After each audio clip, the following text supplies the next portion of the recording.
салом ва рӯзатон ба хайр бошад бинандаи азиз. барномаи навиди бомдодӣ аст ки бо охирин хабарҳои тоҷикистону ҷаҳон аз студияи душанбегии радиозодӣ тақдими шумо мешавад.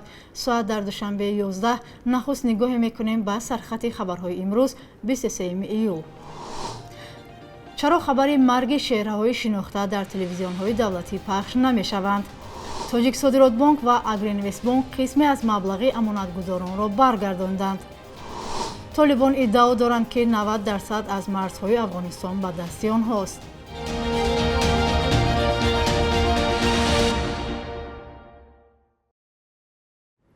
رئیس کمیته تلویزیون و رادیوی نزدی حکومت تاجیکستان در نشست خبری با انتقادها در مورد نشر نشدن خبرها درباره درگذشت شخصیت‌های معروف علمی و فرهنگی پاسخ داد. نوریدین سعید رئیس کمیته با سوال روزنامه‌نگاران گفت هیچ کسی در تلویزیون‌ها نشر خبری مرگ یا نکرولوگ را منع نکرده است. وقتی اخیر چند از چهره‌های شناخته فرهنگ و سیاست تاجیکستان از بیماری همگیر فوت دیدند، اما انتقادها از آن زیاد بود که هیچ کدامی از شبکه‌های دولتی درباره مرگ آنها خبری نشر نکرد. همکارمان نگاره فضل‌الدین دیروز در نشست مطبوعاتی حضور داشت و این گزارش را آماده کرده است.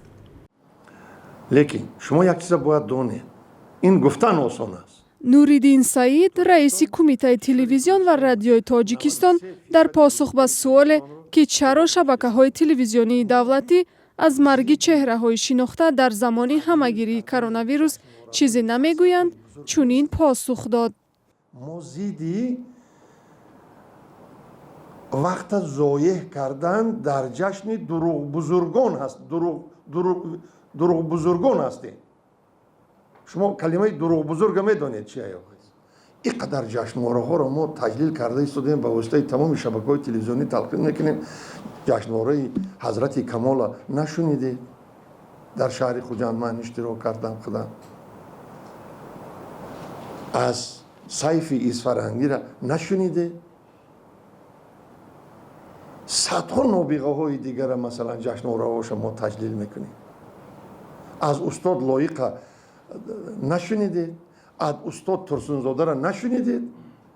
یک ماه قریب به همه شبکه‌های تلویزیونی رادیویی رفت. مؤلف سوال در نشست مطبوعاتی با رئیس کمیته رادیو و تلویزیون یادداشت کرد که سخن نه از جشنواره ها بلکه در گذشت شخصانی شناخته کشور است. من نمیدونم این اینفورماسیون از کجا است. مرام. بس مرام. چند هفته اخیر در تاجیکستان از موج نوی آلوده‌شوی به کرونا ویروس و در این رابطه از درگذشت چهره‌های سرشناس هنر و فرهنگ اظهار نگرانی می شود.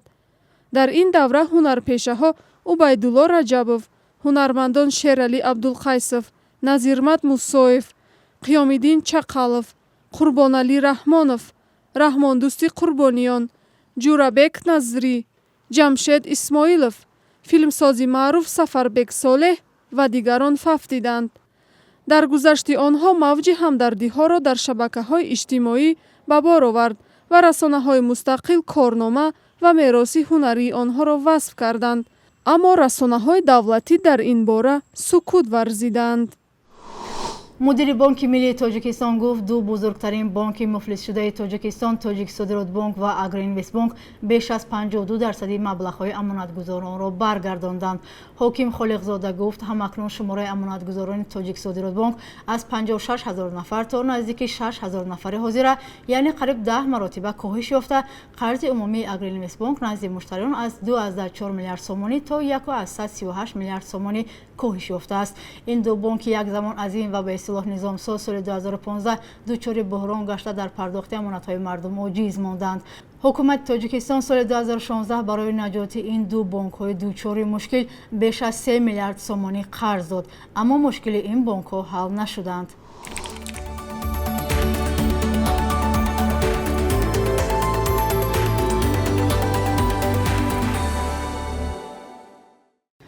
масъулони бонки миллии тоҷикистон зимни нишасти хабарӣ ҳамчунин дар бораи гузориши маркази пажӯҳиши фасод ва ҷиноятҳои созмониёфта вокуниш карданд. ҷамолиддин нуралиев муовини аввали раиси бонки миллӣ гузориши ин марказро дар бораи таъсир расондани онҳо ба фурӯши саҳмияҳои ташкилоти имон интернешналро рад кард. ҷамолиддин нуралиев гуфт касе аз бонки миллӣ ба моликони пешинаи имон интернешнал фишор наовардааст.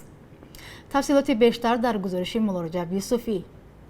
جمالدین نورعلیف معاون اول رئیس بانک ملی و داماد رئیس جمهور گزارش OCCRP درباره تأثیر رساندن او به فروش سهمیه‌های تشکیلات ایمان اینترنشنال را به اساس خواند.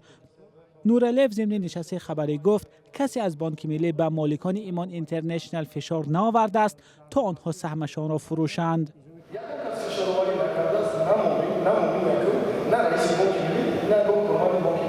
دو هفته قبل مرکز پژوهش فساد و جنایت‌های سازمان یافته در یک تحقیقات نوشت بانک ملی تاجیکستان مؤسسان تشکیلات ایمان اینترنشنال را مجبور کرده است که با نرخ ارزان سهمیه‌های خود را فروشند.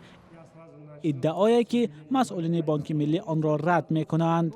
با گفته رئیس بانک ملی خرید و فروش سهمیه‌های ایمان اینترنشنال در اساس دستور عمل صورت گرفته است. این نه تنها با ایمان اینترنشنال وابستگی داشت، این با دیگر تشکیلات‌های قرضی که چنین سرمایه‌گذاری را کرده بودند، نه با فوند ایمان، این چنین فوند خمول بود، اینجا شرکت‌ها فوندهایی بودند که با بانک اروند هم سرمایه‌گذاری کرده بودند، همه آنها با ترتیب آورده شده بودند.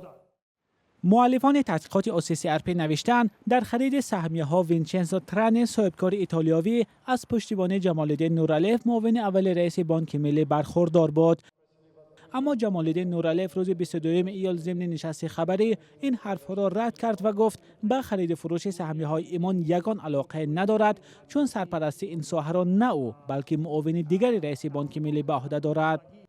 بانک اروپایی همین خیال تشکیلاتایی که بسیار رپوتاسیا авторитети баланд доранд, нуфузи баланд доранд, ҳеҷ гоҳ дар ягон омилҳои инсоние ки агар дар чунин намуд транзаксияҳо агар пайдо шавад, ҳеҷ вақт сармайягузорӣ намекунанд.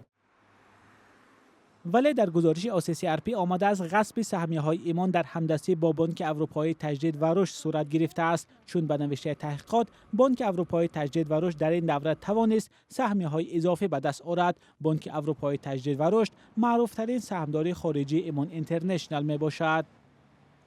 ایمان اینترنشنال یک از تشکیلات‌های فعال قرضه تاجیکستان میباشد که سال 2005 تشکیل شده است. هدف تشکیلات از ابتدا رسانیدن خدمات مالیوی به زنان صاحب کار بود. سال 2017 رهبریت ایمان در پی انتقاد بانک ملی از مقامشان برکنار شدند. ماه مارس امسال بسته اساسی سهمیه‌های تشکیلات قرضی به دست سرمایه‌گذاران خارجی گذشت. خرید و فروش که بحث‌های زیاده را به میان آورده است. بخش یک روزی تاریخ را همکارمان خیرمان بقازاده تقدیمتان میکند که مهمترین تحولات تاریخی در روز 23 ایار را فرا میگیرد.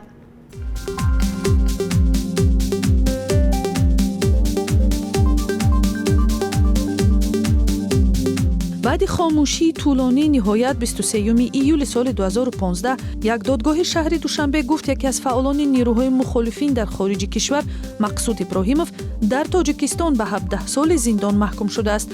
ابراهیموف را برای دعوت به تبدیل ساخت کانستیتوسیونی تاجیکستان گناهکار کردند. مؤسسه سازمان ثبت نشده جوانان برای احیای تاجیکستان یکی از چندین فعال است که به قول حامیان حقوق در روسیه ربوده و به تاجیکستان برده شده است.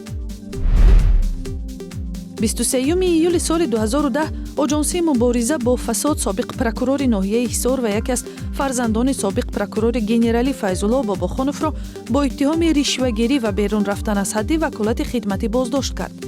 این قضیه را برخی توسعه معرکه مبارزه با فساد ارزیابی کردند ولی بعضی شارحان آن را حاصل مبارزه ساختارهای حفظ قانون نامیدند. پسر باباجان باباخانوف سال 2013 به آزادی برآمد. 23 ایول سال 2013 وزارت آب تاجیکستان گفت تنها 57% مردم این کشور با آب پاک آشامیدنی تامین می باشند. به حساب مقامات 90% خانواده‌هایی که به آب پاک دسترسی دارند در شهرها جایگیر هستند. مشکل اصلی را مقامات در تامین نبودن بسیار دهات با لوله‌های آبگذر نامیدند. بانک ملی تاجیکستان ارزش سامانی را نسبت به اسعار خارجی برای امروز 23 ایول چنین اعلام کرده است.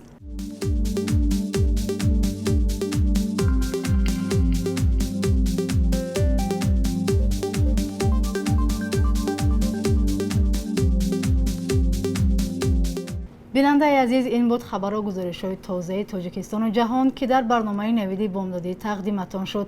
تا 2 روز دیگر برای شما استراحت خوب تمنا داریم و تا صحبت دیگر خدا نگهدارتان.